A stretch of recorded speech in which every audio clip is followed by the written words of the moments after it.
السلام علیکم ویورز. آج میں آپ کے لیے ایک ایسی برطانوی خاتون کی کہانی لے کر آئی ہوں جن کا بچپن غربت میں، جوانی پریشانیوں میں گزری ہے. تو آئیے جانتے ہیں کہ اس غربت اور پریشانیوں کے سفر میں انہوں نے اسلام میں ایسا کیا دیکھا کہ اسے قبول کر لیا. وہ کون سا خواب تھا جس نے ان کی زندگی بدل دی. مگر ویڈیو میں آگے بڑھنے سے پہلے اگر ابھی تک چینل کو سبسکرائب نہیں کیا تو ضرور سبسکرائب کر لیجئے. My name's Layla Singleton. I'm 35 and I was born and bred in Chesterfield in Derbyshire. My mum, she had 3 children. I've got 2 sisters that are 12 and 14 years older than me, so I kind of grew up, it was like I had 3 mothers. My mum was, she worked part-time on a market stall, but she was big into, charity, and she used to run brownies and that sort of thing, so she spent a lot of time sort of helping others. And my dad was a plumber. So he worked, quite long hours. We didn't see that much of him really. So yeah, it was like, because of the age difference, I was kind of, it was almost like I was an only child, and my 2 older sisters, they helped look after me. So, and as a family, really, we were quite religious.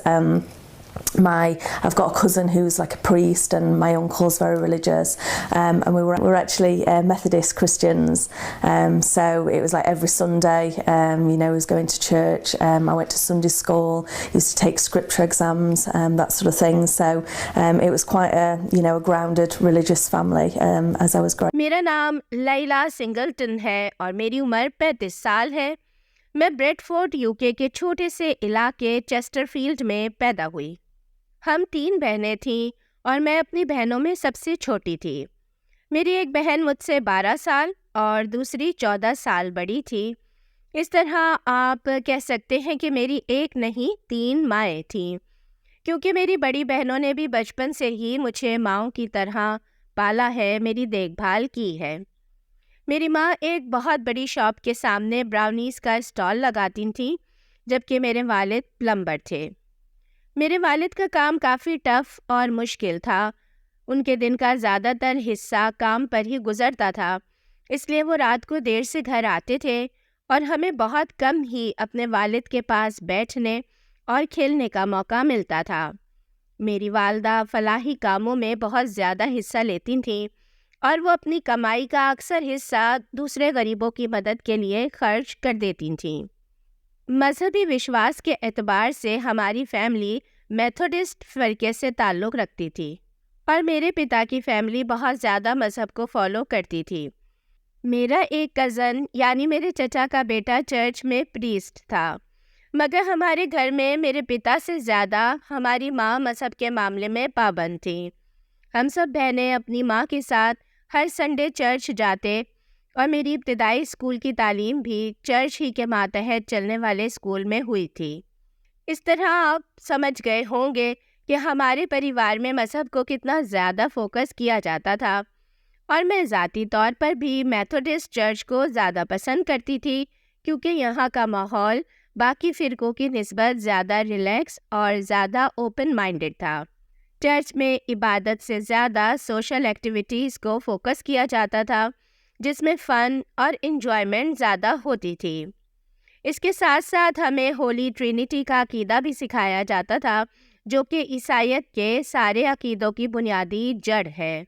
اگرچہ مجھے یہ تثلیث کا عقیدہ سمجھنے میں ہمیشہ دشواری ہی رہی ہے کہ یہ باپ خدا اور بیٹا خدا اور ہولی اسپرٹ کا کیا کانسیپٹ ہے اور ان تینوں کا آپس میں کیا لنک ہے، مگر میرے پاس اس سب پر وشواس لانے کے علاوہ کوئی آپشن بھی نہیں تھا، اس لیے میں اسے ہی فالو کر رہی تھی. مجھے چرچ کی سنڈے کلاسز میں پڑھایا گیا تھا کہ جیسس خدا کا بیٹا ہے، مگر مجھے اسکول میں تو بتا رہے تھے کہ جیسس خدا ہے، اور میں کنفیوژن کا شکار تھی کہ خدا کون ہے، جیسس کون ہے، کیا جیسس خدا ہے یا وہ خدا کا بیٹا ہے یا وہ ٹرینٹی کا پارٹ ہے. بہرحال مجھے خدا اور یسوع میں کوئی فرق سمجھ نہیں آتا تھا. پھر جب میں 4-5 سال کی تھی تو میں نے ایک عجیب خواب دیکھا اور اس خواب کی ایک ایک چیز مجھے آج بھی یاد ہے۔ میں نے دیکھا کہ میں زندہ نہیں ہوں اور اس دنیا میں بھی نہیں ہوں، بلکہ میں مر کے جنت میں چلی گئی ہوں۔ وہ ایک بہت ہی پاورفل خواب تھا اور مجھے اس کا مطلب اس وقت سمجھ نہیں آیا تھا۔ میں آپ کو بتاؤں کہ وہ ایک بہت بڑا باغ تھا اور بہت خوبصورت بھی تھا۔ اس میں ہر طرف پھول ہی پھول تھے اور پرندے اڑ رہے تھے۔ میں انتظار کر رہی تھی کہ ابھی جیسس آئیں گے اور مجھے جنت کی خوشخبری سنائیں گے، کیونکہ ہم نے اسکول میں یہی پڑھا تھا کہ عیسائی عقیدے کے مطابق یسوع جنتیوں کو جنت کی خوشخبری سنائیں گے۔ اس لیے میں جنت میں یسوع سے ملاقات ہونے اور ان سے خوشخبری سننے کا انتظار کر رہی تھی۔ مگر حیران کن طور پر وہ باغ خالی تھا اور وہاں میرے علاوہ کوئی انسان نہیں تھا۔ مگر تھوڑی دیر بعد ایک فرشتہ وہاں پر آتا ہے اور کہتا ہے کہ یہ یسوع کی جنت نہیں ہے، یہ خدا کی جنت ہے۔ تمہیں یسوع کو نہیں، خدا کو تلاش کرنا چاہیے۔ جاؤ اور خدا کو تلاش کرو۔ میں حیران ہوتی ہوں کہ خدا کو کہاں تلاش کروں؟ وہ مجھے کہاں ملے گا؟ میں ابھی اپنی سوچ میں پیدا ہونے والے سوال کو پوچھ ہی رہی تھی کہ میری آنکھ کھل گئی اور میں زور زور سے کہہ رہی تھی کہ خدا کو کہاں تلاش کروں؟ میں خدا کو کہاں تلاش کروں؟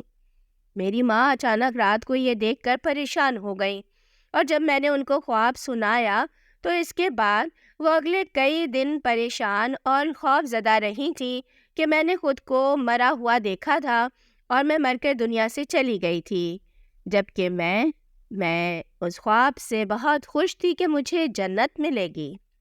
جب میں نے ماں سے خواب کا مطلب پوچھا کہ جنت یسوع کی نہیں بلکہ خدا کی ہے، یسوع کو نہیں خدا کو تلاش کرو، ان جملوں کا کیا مطلب ہے، تو میری ماں کو بھی اس کا مطلب سمجھ نہیں آیا اور وہ مجھے چرچ میں پریسٹ کے پاس لے گئیں۔ اس کو بھی شاید خواب کا مطلب سمجھ نہیں آیا تھا۔ اس نے بھی یہی کہہ کے بھیج دیا کہ اچھا خواب ہے، بچی سے گاڈ خوش ہے، اس لیے اسے جنت کا وعدہ کیا گیا ہے۔ اس خواب کے بعد میرے دل میں یہ بات تو کم سے کم پختہ ہو گئی تھی کہ جنت یسوع کی نہیں بلکہ خدا کی ہے۔ جنت میں بھیجنے کا اختیار یسوع کے پاس نہیں، خدا کے پاس ہے۔ ہمیں یسوع سے نہیں، خدا سے مانگنا چاہیے۔ اس خواب کے بعد یہ اعتقاد میرے دل میں اتنا پختہ ہو گیا کہ میں نے اس کے بعد ساری زندگی کبھی یسوع کو خدا کا درجہ نہیں دیا، اور خدا کے اور یسوع کے مرتبے کو ہمیشہ الگ الگ ہی رکھا، کبھی ان کو مکس نہیں کیا۔ اس کے علاوہ جوان ہونے کے بعد بھی اس خواب نے میرے اسلام کی طرف سفر میں کافی اہم کردار ادا کیا۔ پھر جب میں 10 سال کی تھی تو میرے ماں باپ میں طلاق ہو گئی، اور اس طلاق نے میری زندگی پر کافی برا اور کافی گہرا اثر ڈالا۔ ہماری ماں ہمیں چھوڑ کر چلی گئیں، ہمارے باپ نے دوسری شادی کر لی اور ہم لوگ اپنے باپ اور سوتیلی ماں کے ساتھ رہنے لگے۔ میری والدہ چونکہ کافی دیندار تھی، اس لیے وہ ہمیں باقاعدگی سے چرچ لے کر جاتی تھیں، مگر ہماری نئی ماں، میرا مطلب ہے سوتیلی ماں، بالکل بھی دیندار نہیں تھی، اس لیے انہوں نے نہ ہی کبھی ہمیں چرچ لے جانے پر فوکس کیا اور نہ ہی کبھی ہمیں دین سکھانے کی کوئی کوشش کی۔ میری بڑی دونوں بہنیں شادی کر کے پہلے ہی یہاں سے جا چکی تھیں اور مجھے اپنی سوتیلی ماں کے ساتھ رہنا پڑ رہا تھا۔ اس طرح میرے 13 سال سے لے کر 16 سال کے درمیان کی زندگی کے 3 سال کوئی بہت شاندار نہیں گزرے، اور یہی وہ بنیادی عمر ہوتی ہے کہ جب انسان ذہنی طور پر پختہ ہو رہا ہوتا ہے۔ اس عمر میں آپ کی کردار سازی ہوتی ہے۔ اس دوران اگر آپ چڑچڑے پن اور فرسٹریشن کا شکار ہو جائے تو اس کے اثرات آپ کی زندگی پر لمبے عرصے تک رہتے ہیں۔ اس دوران گھر کا ماحول بھی بہت پرامن نہیں تھا، اس لیے میں کافی ذہنی خلفشار کا شکار رہنے لگی تھی۔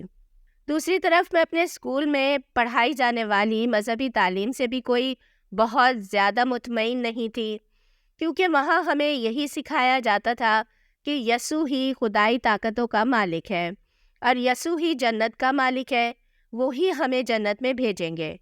مگر یہ بات تو اس کے بالکل الٹ تھی جو کہ میرے بچپن کے خواب نے میرے دل میں پختہ کر دی تھی۔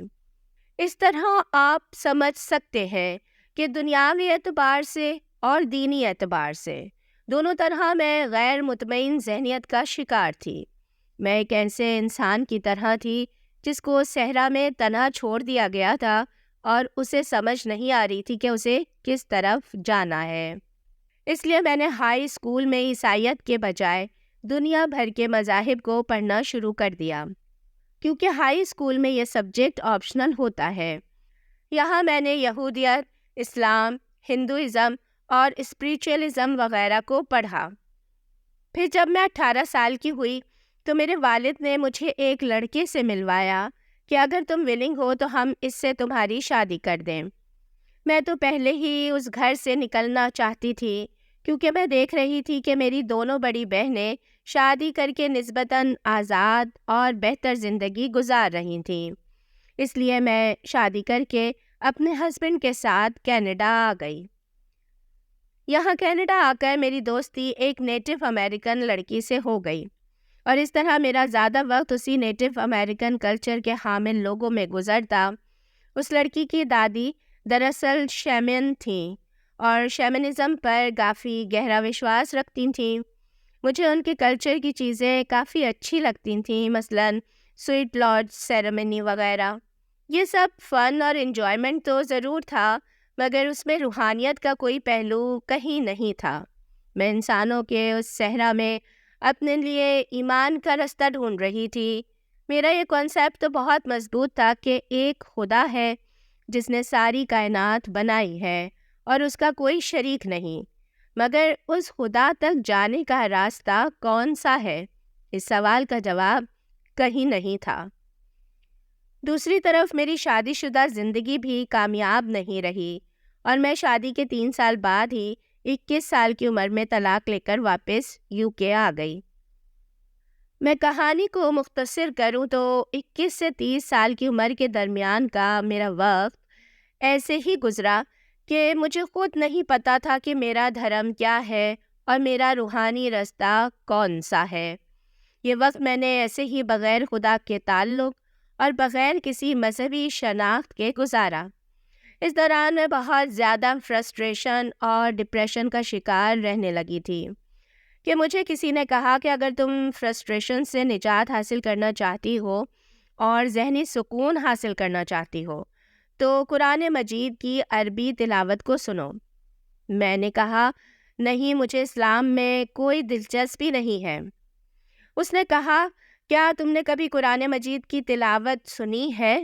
وہ تو عربی زبان میں ہے، تم عربی سن کر مسلمان تھوڑی نہ بن جاؤ گی، نہ ہی تمہیں عربی سمجھ آئے گی، مگر تمہارا دماغی خلفشار ضرور ختم ہو جائے گا اور تم پرسکون محسوس کرو گی۔ اسے کسی مذہب کی کتاب سمجھ کر نہیں، ایک تھراپی پروسیس سمجھ کر سنو۔ اس طرح میں نے کسی کے کہنے پر قرآن مجید کی عربی تلاوت سنی، اور یہ میرے لیے زندگی بدل دینے والا تجربہ ثابت ہوا۔ اگرچہ مجھے اس کی عربی کا ایک لفظ سمجھ نہیں آ رہا تھا، کیونکہ مجھے تو عربی زبان کی الف بے بھی نہیں پتہ تھی، مگر میں اسے سن کر زار و قطار رو رہی تھی۔ یہ کافی حیران کن تھا۔ مجھے نہیں پتا کیوں، مگر میں قرآن مجید کی تلاوت سن کر کافی جذباتی ہو رہی تھی۔ مجھے لگ رہا تھا جیسے کہ اس کے الفاظ میرے جسم میں سرایت کر رہے تھے اور میرے دل و دماغ کی گہرائی میں اترتے چلے جا رہے تھے۔ یہ ایک بہت جاندار فیلنگ تھی جو کہ شاید الفاظ میں بیان نہیں کی جا سکتی۔ اس سے میرے دماغ کو واقعی بہت سکون ملا تھا اور میرا ڈپریشن بالکل غائب ہو گیا تھا۔ میں اس کے بعد اگلا سارا دن یہی سوچتی رہی کہ ایسا کیوں ہے؟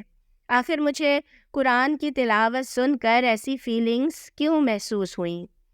اسی سوال کا جواب جاننے کے لیے میں نے ایک انگلش ٹرانسلیشن والا قرآن مجید لیا اور اس کا مطالعہ شروع کر دیا۔ مجھے تقریباً 1 سال لگا، مگر میں نے اسے پہلے لفظ الف لام میم سے شروع کیا اور آخر تک مکمل قرآن مجید پڑھا۔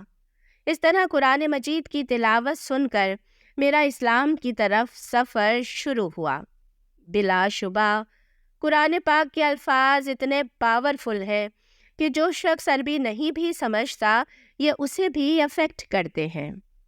جب میں نے قرآن کریم کی انگلش ترجمے والی کاپی حاصل کی اور اسے پڑھنا شروع کیا تو میں حیران رہ گئی کہ اس میں تو ساری وہی الہامی باتیں تھیں جو کہ عیسائیت میں بھی تھیں، وہی انبیاء کرام علیہم السلام کا ذکر، وہی والے فرشتے جبرائیل علیہ السلام کا ذکر، وہی جنت جہنم اور مرنے کے بعد والی زندگی کی باتیں، مگر قرآن کا انداز کلام بہت ہی خالص اور پاورفل تھا۔ اس کو پڑھ کر محسوس ہوتا ہے کہ آپ خدا کا کلام پڑھ رہے ہیں، جیسے کہ اللہ آپ سے ڈائریکٹ بات کر رہا ہے۔ ایسی فیلنگز مجھے کبھی بائبل میں نہیں محسوس ہوئی تھیں۔ بائبل کو پڑھ کر تو لگتا ہی نہیں ہے کہ یہ خدا کا کلام ہے، وہ تو انسانوں کی لکھی ہوئی چیزیں ہیں۔ اگرچہ اسلام قبول کرنے سے پہلے میرے دل میں اسلام کے بارے میں کافی منفی خیالات تھے، کیونکہ یہاں انگلینڈ میں عام معاشرتی تصور ہی یہی ہے کہ اسلام بہت برا مذہب ہے، اور آپ کو پتہ ہے کہ 9/11 کے بعد سے اس سلسلے میں باقاعدہ پروپیگنڈا مہم چلائی گئی ہے، اور کئی سالوں کی محنت سے اسلام کے بارے میں یہ منفی تاثر پھیلایا گیا ہے۔ اسلام کا مطلب صرف یہی بتایا جاتا ہے کہ جہاد، قتل اور خون ریزی وغیرہ، جو کہ دراصل لفظ جہاد کی اصلی ڈیفینیشن نہیں ہے۔ اس لیے جب تک میں نے خود اسلام پر ریسرچ نہیں کی تھی، میں بھی اسلام کے بارے میں اسی گمراہی اور منفی پروپیگنڈے کا شکار تھی۔ جب میں نے مسلمانوں سے ملنا شروع کیا، مسجد جانا شروع کیا، اسلام کا خود سے مشاہدہ کیا، تو مجھے پتہ چلا کہ سچ کیا ہے اور جھوٹ کیا ہے۔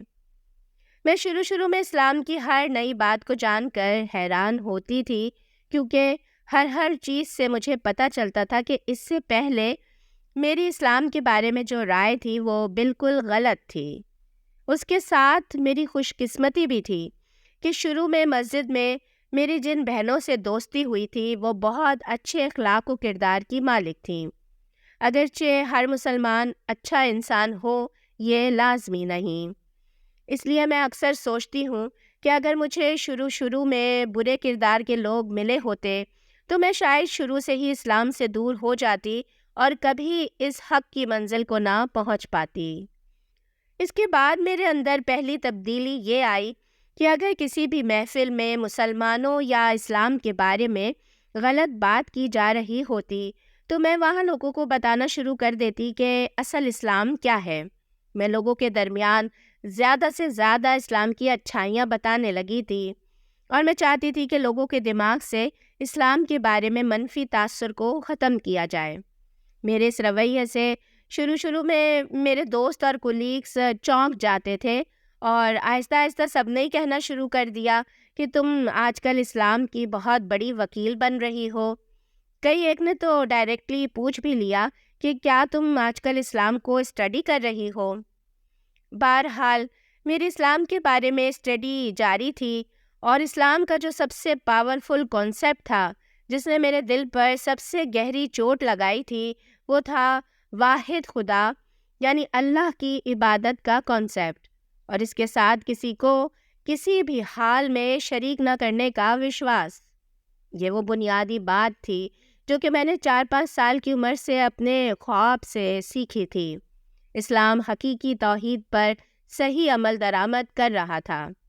اس چیز نے میرے فیصلہ کرنے میں فائنل کردار ادا کیا کہ اسلام ہی میرے لیے بالکل پرفیکٹ دین ہے، اور یہی وہ راستہ ہے جس کی منزل خدا کا حصول ہے۔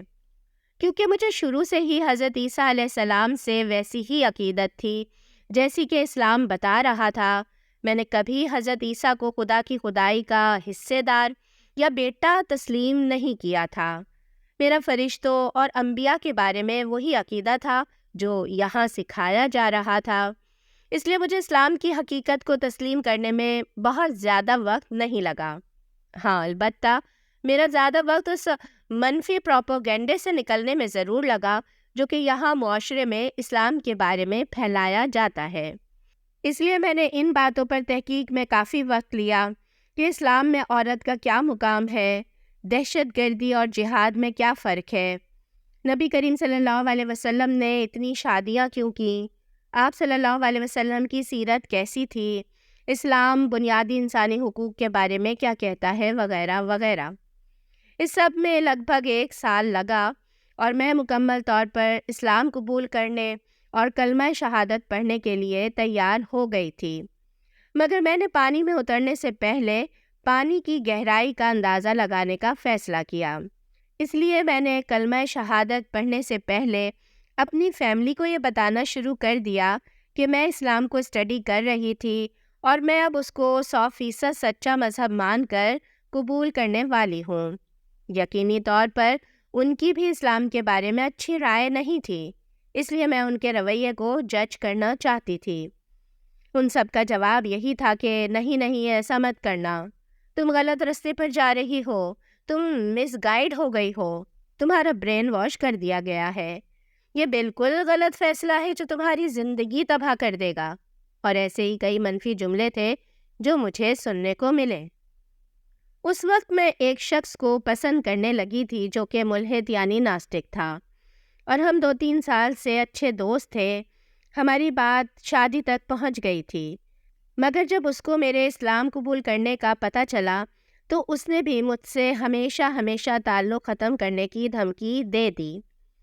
پچھلے 1 سال سے میں قرآن اور اسلام کو خفیہ طور پر پڑھ رہی تھی اور اس بارے میں کسی کو بھنک تک نہیں پڑھنے دی تھی، مگر اب اس چیز کے بارے میں اعلان کرتے ہی ہر شخص نے مجھے روکنے اور سمجھانے کی کوشش کی تھی۔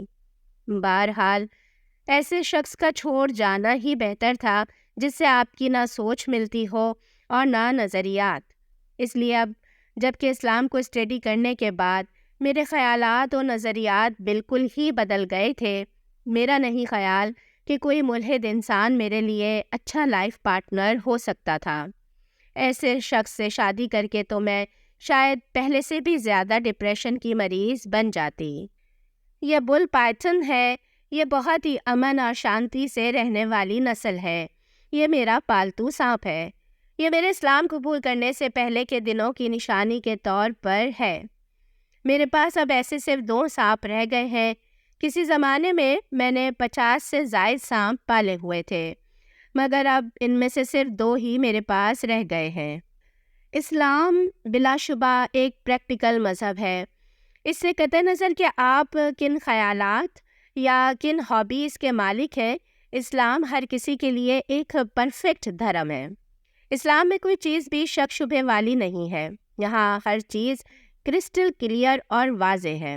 اعمال کے اعتبار سے بھی ہر چیز واضح ہے کہ زندگی میں کیا کرنا ہے، کیا نہیں کرنا، اور ایمانی اعتبار سے ہر چیز کھول کر بیان کر دی گئی ہے۔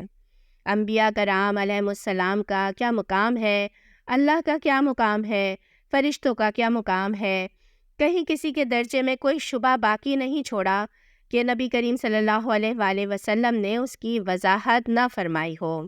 اور سبحان اللہ، قربان جائے صحابہ کرام رضوان اللہ علیہم اجمعین کے کہ جنہوں نے ہر حدیث محفوظ کر کے ہم تک پہنچائی۔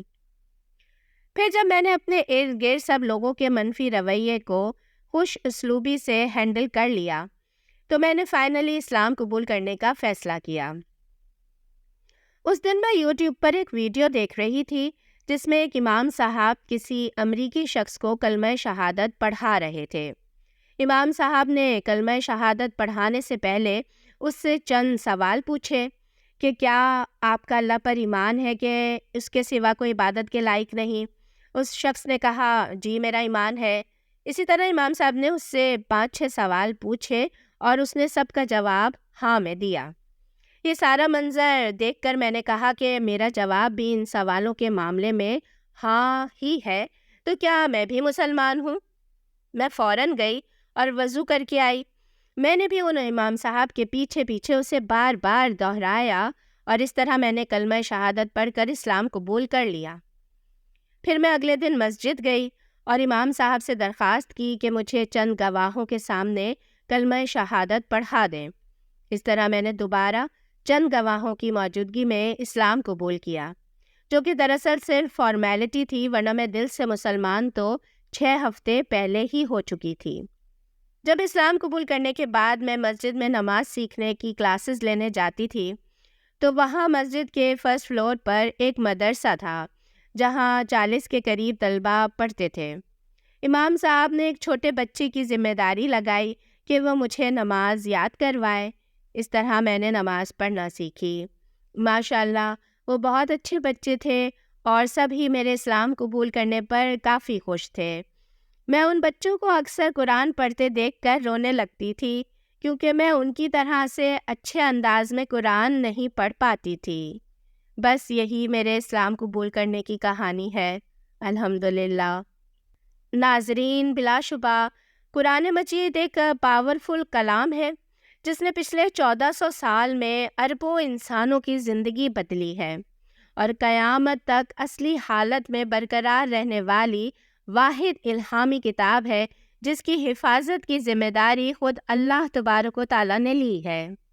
اگر آج بھی کوئی غیر مسلم انسان دل کے بغض سے پاک ہو کر اسے پڑھے تو بلا شبہ اس کے سچے ہونے سے انکار نہیں کرے گا۔ اسی دعا کے ساتھ ویڈیو کو ختم کرتی ہوں کہ اللہ تبارک و تعالی ہمیں قرآن پڑھنے، سمجھنے اور قرآن کا پیغام آگے پھیلانے کی توفیق عطا فرمائے۔ آمین۔ السلام علیکم۔